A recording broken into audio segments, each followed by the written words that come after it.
Delphine attendait les vacances avec impatience, d'autant qu'elles vont passer vite. 8 petits jours, pas plus, alors elle profite de chaque instant. J'ai été en congé parental pendant 2 ans et demi. J'ai profité de ce congé pour retrouver un nouveau travail.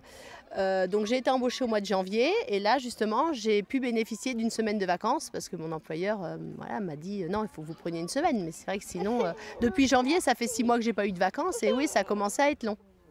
Modifier la loi pour faire en sorte que le salarié puisse prendre ses congés dès qu'il les a acquis, dès le premier mois de son embauche. C'est la principale proposition que défend la députée socialiste Marie-Françoise Clergeot. Dans le temps, on rentrait chez un employeur pour pratiquement toute sa vie. Et donc la première année, on avait du mal à prendre ses vacances, mais après, ça se régulait dans le temps. Alors que maintenant, avec des CDD qui s'enchaînent, avec des mobilités géographiques, avec de l'intérim, eh bien, on trouve des personnes qui changent d'employeur et qui ne prennent pas de vacances.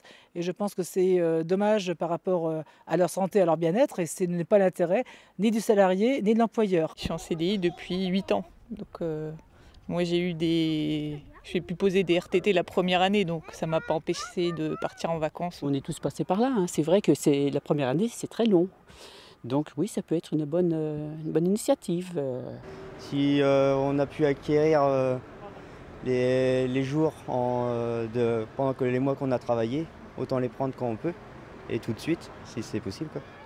La proposition de loi prévoit également la modification de la période annuelle de référence. Elle serait calquée sur l'année civile du 1er janvier au 31 décembre. L'actuelle va du 1er juin au 31 mai.